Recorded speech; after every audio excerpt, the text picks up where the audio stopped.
Bonjour, mon nom est Clément Gignac, vice-président principal économiste en chef chez IA Groupe Financier. Au cours des 5 à 7 prochaines minutes, je vais vous résumer le webinaire que nous avons enregistré en fait jeudi dernier qui porte sur la conjoncture économique et les stratégies de placement pour 2018. En fait, il faut penser qu'au niveau de la toile de fond économique, là, la belle synchronisation qui s'est amorcée l'an passé, synchronisation des économies mondiales, va se poursuivre. On dit souvent que les États-Unis sont peut-être très avancés dans le cycle économique, 7e ou 8e manche d'une partie de baseball, si on veut. Mais au niveau mondial, la synchronisation a commencé uniquement le printemps dernier. Donc, on pense que ça va se poursuivre cette année et l'an prochain. D'ailleurs, le Fonds monétaire international a revisé à la hausse ses perspectives pour 2018. Là, on parle de 4 de croissance économique. Donc, du côté de la Chine, le modèle d'affaires, la transition du modèle d'affaires des exportations vers la consommation des ménages se poursuit. Il y a un développement d'une classe moyenne maintenant en Chine. Du côté du Japon, après des années, pour pas dire des décennies de déception, de faux départ, de risque de déflation, on a maintenant, depuis 8 trimestres, une croissance positive là-bas.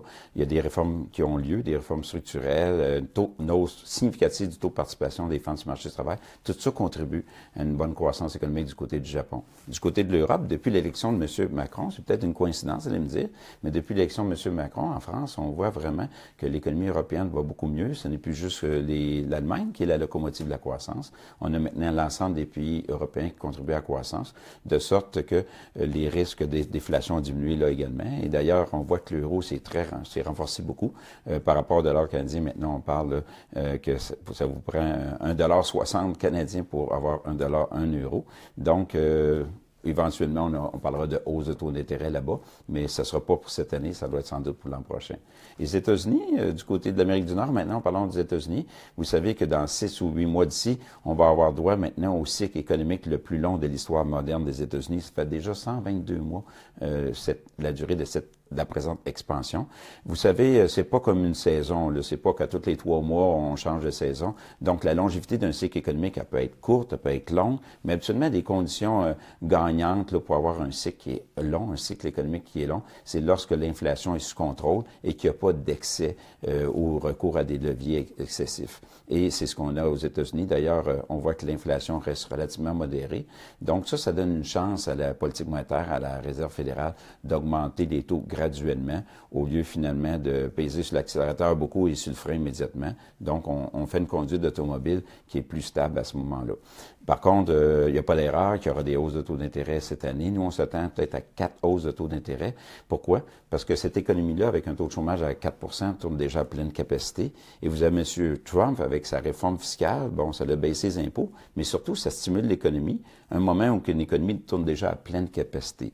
Donc, finalement, l'impact de ça, ce sera des taux d'intérêt plus élevés. On ne parle pas d'épouvantail mono, là, on parle de 3-4 hausses, mais c'est quand même un 100 points de base de plus cette année. Et l'an prochain, on s'attend également à d'autres hausses de taux d'intérêt. Parlons maintenant du Canada. L'économie canadienne a très bien été l'an passé. 3 de croissance économique, au-dessus de 400 000 emplois à temps plein créés. Depuis 10 ans, c'est le Canada qui est à la tête là, au niveau du G7. On a une croissance économique qui a dépassé tout le monde. On ne peut pas vraiment comprendre ce qui se passe au Canada, le dynamisme économique canadien, sans faire référence à l'immigration, qui est un facteur très important pour expliquer le dynamisme de l'économie canadienne.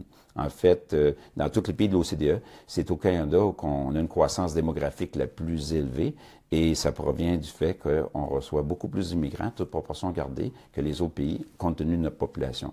On est chanceux, puisque si on regarde le profil de nos immigrants, en fait, ils ont un profil de bagage au niveau éducatif très élevé. Le pourcentage des immigrants qui arrivent ici avec un diplôme postsecondaire, c'est au-delà de 60 %. Ça, c'est le plus élevé dans le G7. Donc, ils contribuent à la création de richesses dès qu'ils arrivent et à la croissance économique.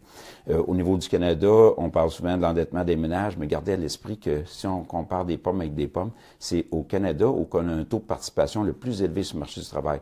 Donc, au Canada, c'est quasiment devenu la norme que dans le couple, les deux travaillent, alors que dans d'autres pays, souvent, on va avoir juste l'homme et l'épouse qui reste au foyer après le mariage. Donc, c'est différentes cultures, mais ça fait en sorte que si les deux travaillent, en revenu des ménages plus élevés, bien souvent, la maison va être un peu plus grosse et qui fait en sorte que peut-être qu'on a un endettement plus élevé, mais on a également des actifs plus élevés. Au niveau du Canada, on pense que la Banque du Canada va être prudente prudente sur les lignes de côté un peu cette année tant que l'ALENA ne sera pas réglée. Parlant d'ALENA, nous, on pense que des choses commencent à bouger et qu'on devrait avoir une entente qui va avoir lieu d'ici l'été. Si c'est le cas, bien, le dollar canadien, au moment où on se parle, est autour de 76 sous. On pense qu'il va être beaucoup plus autour de 80-82 sous à la fin de cette année, puisque cette incertitude-là concernant l'ALENA pèse beaucoup sur le dollar canadien. Parlons des marchés financiers, peut-être une petite revue aussi de la performance des fonds diversifiés qu'on gère. Vous savez, au cours de la dernière année, il y avait souffert un peu en termes de performance. On était plus prudents que nos pairs. Mais si on regarde depuis le début de l'année, nos fonds vont quand même bien, malgré le fait que la bourse a un rendement négatif depuis le début de l'année du côté du marché canadien.